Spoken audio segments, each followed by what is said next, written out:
the Coke and the Mountain Dew. Okay, well, if you're back center. Good evening. How are y'all this evening? Hope everybody's doing fine. Again, I'd like to thank all the veterans for their service to our country. What I'm going to talk about tonight, several little things. To start with,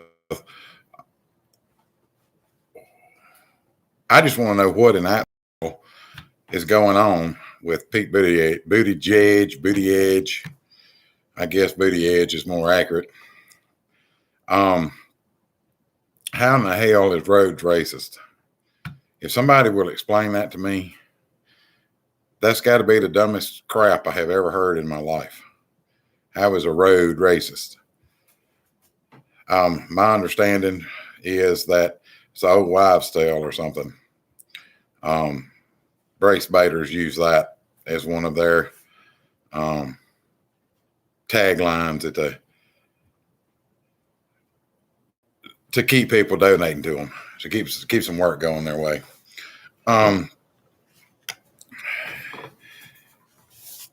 And then yesterday, Kamala started talking with a French accent. That's all I got. I just ain't got no words for that. And the next thing she wants us to know is trees racist. I guess everything's racist to them. They're wanting Kyle Rittenhouse to get thrown right up into jail for an attorney that don't know what the hell he's doing. I don't get it. It absolutely blows my mind.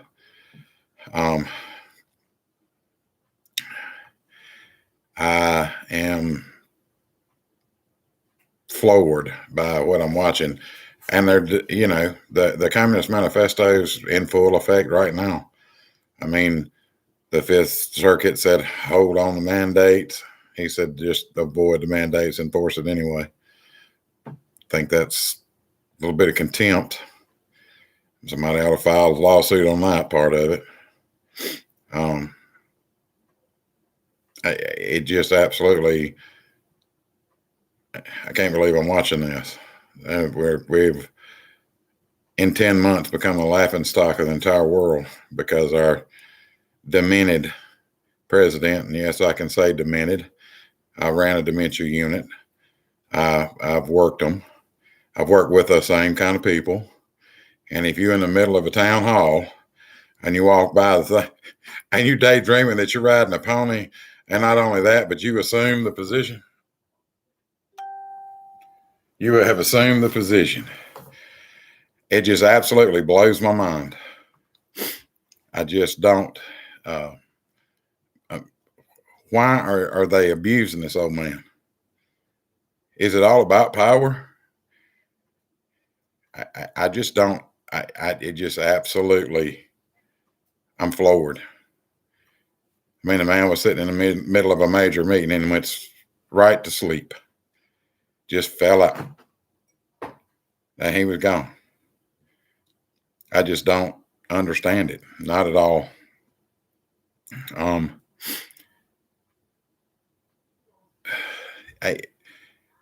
I don't think any of them know how a supply chain works. I've got somebody going to join me later. It's going to kind of explain what's going on with truckers out there. I think y'all be quite surprised. It's kind of funny.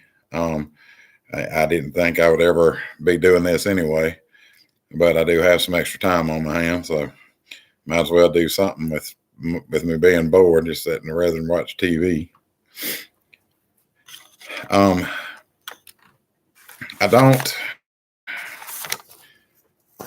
Let's start with nursing first in the medical field. At this current time, I'm working as an independent contractor doing per diem shifts, which means I pick a shift, and for a certain rate, I'll go work it in that facility, whichever facility it is, wherever I'm usually kind of keep a range. A couple of weeks ago, I went to Louisiana to work a shift or two, which was fun, but I mainly went down there to kind of see what they were saying. I was kind of shocked. Didn't matter where you went. Didn't matter which building I go to, which part of the state of Arkansas, which part of the state of Missouri, Tennessee, Mississippi, Louisiana. Everybody's pretty much fed up. And I completely get it.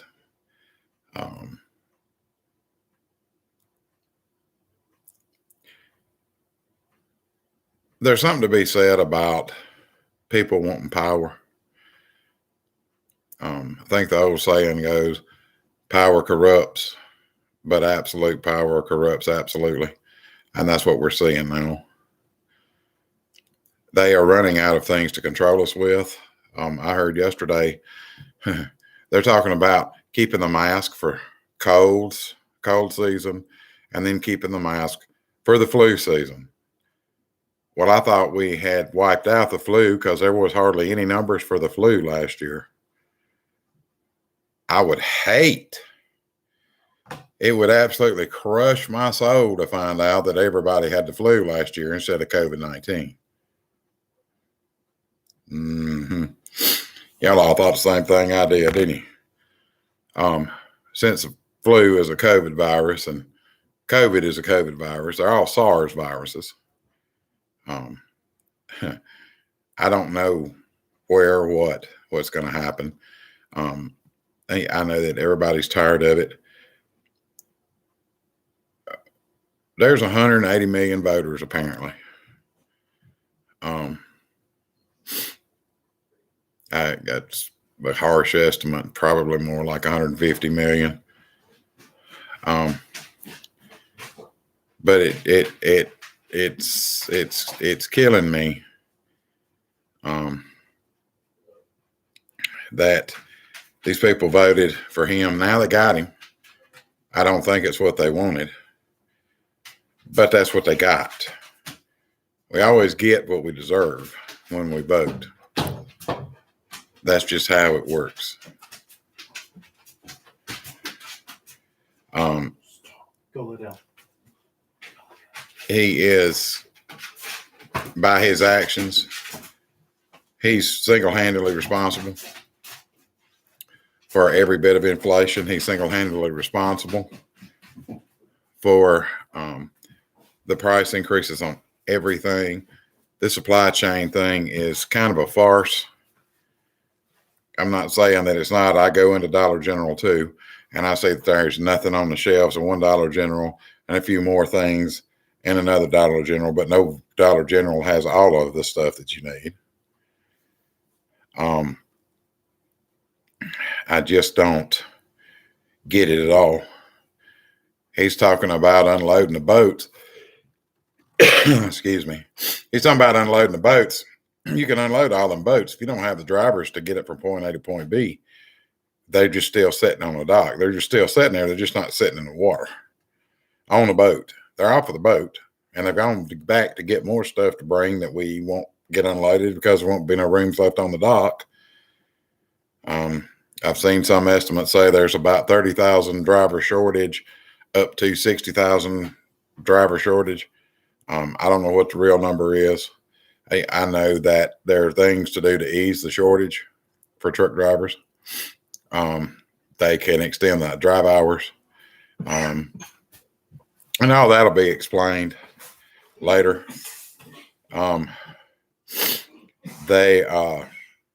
Nursing shortage, if you want to fix a nursing shortage to the National Council of Boards of Nursing, why don't you allow the LPNs to take one test to say that they're eligible to sit and take for the RN boards, and have another one for them that pass that part of it to sit for the RN boards. And you might have a few more RNs, because we all know every nurse in this country will tell you right now, we're going to get what we're worth. We didn't create a virus, but we were the ones y'all depended on to bust it wide open on the front lines, and we did that. Now you're making us to be the enemy, and that ain't what you want. That is not what you want. I can absolutely promise you that. One thing about hospital and nursing homes, can't run one without nurses. And you're quickly fixing to find out how many of them can stay open without nurses. And it ain't going to be a lot. Now, that I definitely know. That I definitely can tell you is the truth. I've done this 27, 28 years. I've worked through shortages. I've worked through bad flu seasons. I've worked through pandemics. And this is one that everybody's popped on and said, oh, it's a pandemic. Yeah, don't think so. I do not think so. I think this is a pandemic. The virus is real. We can tell the people that's got it, who's had it, and some of them who's got it actively and who had it by their post-COVID syndrome, by their post-COVID symptoms. And I call it the post-COVID syndrome because they don't have the problems till after they're through the acute phase. They slowly decline. It slowly attacks after the fact, not during. And the ones that attacks during, those are the ones that they say had the problems, because there's always diabetes, congestive heart failure, pneumonias, and you steadily paying people like me to go into your buildings more than you paying your actual staff. Y'all enforce the mandates. Enforce them. It creates a position for me, and I'm going to charge you a lot of money to come sit and watch your patients. But what you need to do is all these owners of these businesses, what you actually need to do is pay the staff you got. Show them a little bit of appreciation. Just a fraction. It wouldn't take much. You, for instance, you're paying somebody like me $45 an hour to come in there. The average LPN pay in the country, because that's what I am as an LPN, the average LPN pay is somewhere between 21 and 29, depending on which part of the country that you're in. You've heard me say 29 to 31, depending on which part of the country you're in. In the Southeast, just in my little region that I work, I've made $60 an hour to go sit and fill in the shift. There's something wrong with that. I'm not having a problem with it at all. I don't have to work as much. Inflation don't really hit. If I need something, I'll just go work a shift, and I'll get it. Or I pay the bills. That's mainly what I do, is however many shifts I got to work to pay the bills for the month, I try to get them all over with at one time and then sporadically work through the rest of the month. It's my prerogative, my option. Not everybody gets that option. I know, because when I'm out, I see what their options are. So we take all of that into account, every bit of it. You have families that can't even afford to buy a loaf of bread at $1.50 because they're having to choose between a loaf of bread or a bottle of insulin, or a loaf of bread and a gallon of milk. And they need the milk because they got kids, but the parents can't eat milk because they're going to save it for the kids. I'm a parent. I know. I'll do without milk so my kids have it. Always have. Didn't like it, but I always did it.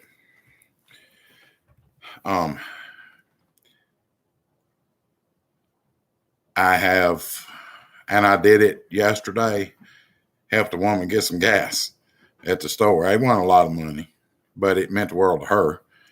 It was about like $6 I put in her car because that's what the cash I had. But she really appreciated that $6, and she needed it. And I knew she needed it by the look on her face. I didn't tell my kids even. I'm telling y'all because I need to understand it's really happening. It's called the squeeze. We know where the supplies are. Can't get them to us. The president's made an effort to try to say, I'm easing the supply crisis. And he's not. He's not making an effort. His Secretary of Transportation is an idiot with racist roads. His vice president's an idiot trying to speak in the French language because she's in France. I wonder how she's going to talk if she goes to Australia, is she going to try to pull that off? I don't think so. Like I said before, we're the laughing stock. You got to. I could go on. I'm getting off that soapbox now. I just don't. I just can't believe it's happening. He wants to ease the fuel crisis. That's what we're going to call it. It's going to be a crisis. We're going to see the lines like we did before. Because he got to be able to get the product in here. OPEC just told him to screw off. They're not producing any more oil over there just for us. Produce your own. That's what we need to be doing. If he wanted to immediately decrease the cost of gasoline, he would empty the reserves and then order everybody in the other states that pump oil to pump enough to fill the reserves back up and at least balance it out until he could get the pipelines going full blast again. But he's not going to do that because there's some god on the extreme left that he's trying to serve.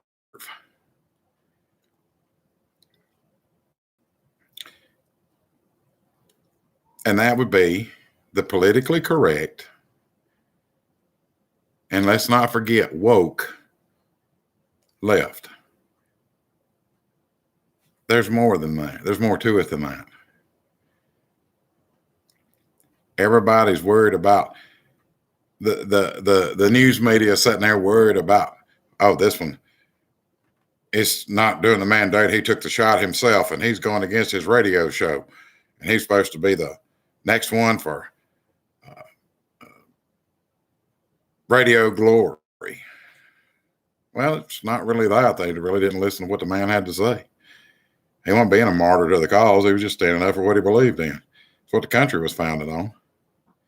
Like I said in the other video about the mandates, one thing country's founded on is freedom of speech and freedom of religion. And those two precisely. The right to bear arms comes later on.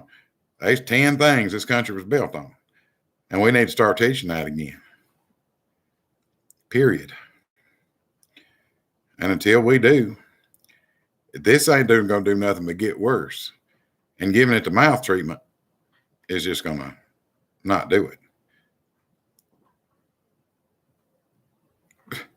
The other thing that I get tickled about flat out is, boy, this news media on these elections the other day, they were on it. Oh, this looks so good for the Republicans for the midterms. Is this a sign that, no, let me tell you what it's a sign of. And then it got nothing to do with Republicans and Democrats.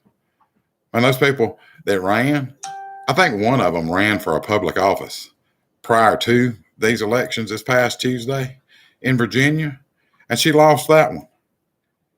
No, they took the top 3 spots in the state of Virginia because people picked somebody that was running that was not a politician. You follow me? Not politicians. They're just telling you what they believe in. Their message resonated so loudly that it has scared the news media and the politicians. The lieutenant governor elect in Virginia, rock star from day one. And the reason she's a rock star from day one, because she don't take no crap. One thing Trump's election actually did was break down these expectations of what a politician is supposed to be. They can be a common man. That's how the founders that's how the founders did it. It can be a common man. Don't have to have the same set of beliefs as everybody else, but you got to have enough in common to be able to work with each other to get stuff done for the people you're supposed to be representing. We hadn't seen that in years. Trump didn't even do it because the other side was so mad they got lost that Hillary Clinton didn't win the election. They were thinking they were snubbing by making all this other crap up, because every investigation they've done never yielded any results. 2 impeachments didn't yield any results. It just slowed everything down and cost the taxpayers a lot of money. Period. And And when you realize people are going to get mad about that, they're going to speak out. What the media's missed in this whole thing is they're reporting on just what one side is, and they're talking about critical race theory. Everybody I talk to, from Cape Girardeau, Missouri, all the way down to Hammond, Louisiana, and back, everybody knows that critical race theory is a real thing being taught, and it is racism. That's not even the issue. The issue is we're telling you we don't want to talk in our schools, and you're trying to do it anyway. This ain't Germany. This ain't the old Russia. This is China, because that's our current communist country with power and a balls enough to have a pissing contest with somebody. But I got the right one with the one we got in office, because he lacks one of those instruments to have a contest with. I don't know where else to go other than to tell you that everybody's fed up. If you pay attention, if you'll go and read about this race in Rochester, New York, where they had a socialist Democrat by confession that she was a socialist who got the nomination to run for the office. She was running. She was the only one on the ballot. This other guy got written in that won it. Those people made their voices heard for what they wanted. And it's not the same old Communist Manifesto mandate BS. So